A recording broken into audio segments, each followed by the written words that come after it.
MLB Players of the Week for Week 13 of the MLB season.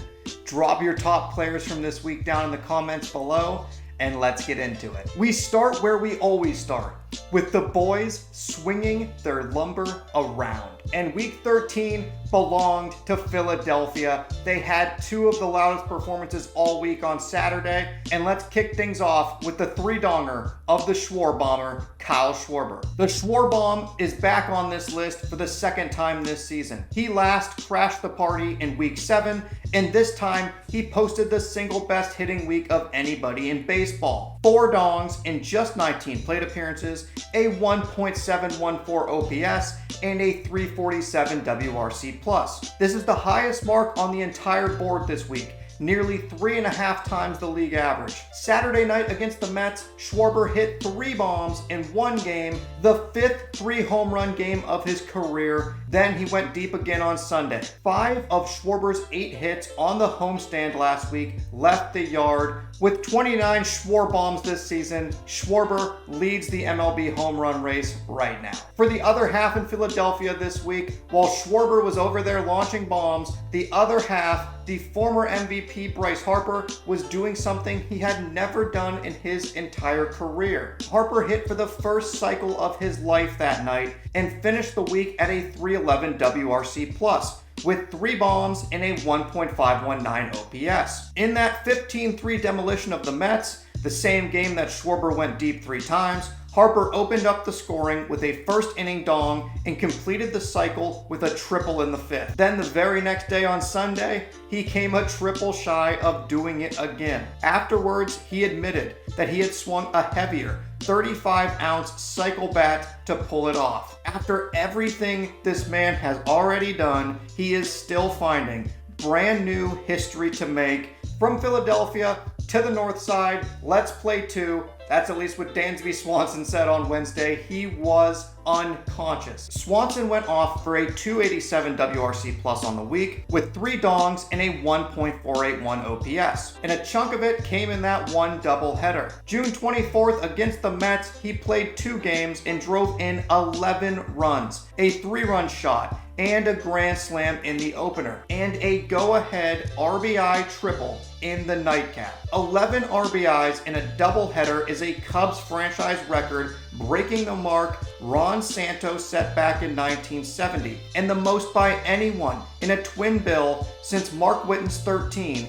in 1993. Swanson was hitting 175 coming into June 17th. He's since become the first Cub ever with 3 straight 4 RBI games. If Dansby's getting hot right now, this is some nuclear heat. We close off this week's hitters with the surprise of the week. Kyle Harrison has made this list a few times. Well, finally, the Red Sox get to cash in on the player they traded him for, Caleb Durbin. Durbin quietly put up a 288 WRC+ this week. He had 2 dongs and a 1.413 OPS. He has been the Red Sox best hitter in the month of June. Rewind to May 24th. Durbin's line had bottomed out, a 163 average and 479 OPS. Since then, after some work with the private hitting coach, he's slashing 329 with a 976 OPS over the last 24 games. The trade pickup, who looked like a mistake in May, is now the best bat on the Red Sox. It's funny sometimes how baseball works. Switching over to the mound, as always, I can only pick 4 pitchers every week, and we are going to kick things off with a repeat offender in the very first pitcher to make this list all the way back in week 1 of this season, Cam Schlittler of the New York Yankees. Across 2 starts this week, Schlittler punched out 22 hitters and ran a 45.8 K percentage with a 1.38 FIP. June 19th against the Reds, he was untouchable. A career high 13 punchouts over 6 scoreless innings with 0 walks and a 5-0 shutout. The youngest Yankee to fan 13 with no walks since Al Downing did it back in 1964. And then he went to Fenway and punched out 9 more.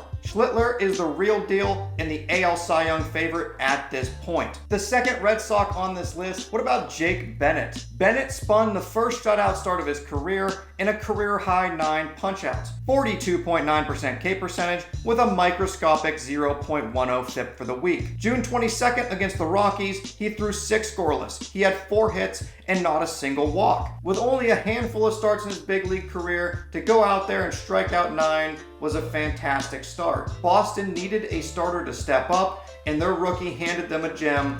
2 Red Sox in 1 week, Caleb Durbin, and now Jake Bennett. Unfortunately, the record did not reflect the play in Boston this week. Now for the bullpen flex of the week, we've got the veteran Rays reliever that turned every outing this week into a strikeout clinic, Cole Sulser. Out of the Tampa Bay pen, Sulser missed bats on a ridiculous 61.5% of the hitters he faced this week. He ran a FIP that came out negative at -0.9. Only 1 hit this week given up and no walks for Sulser. When a reliever is erasing better than 6 of every 10 hitters he sees, you ride it for as long as he lasts. Sulser has not been amazing this season, but what a nice stretch from him. If he can take this momentum into the rest of the season, Tampa Bay has found another solid one. And we close out the show with the best comeback story in baseball this week. A man who had not pitched in over 2 months coming back and throwing the best start all week, Brandon Woodruff of the Milwaukee Brewers. In his return, Woodruff struck out 10 over 6 innings, a 52.6% K percentage with a FIP of -0.23.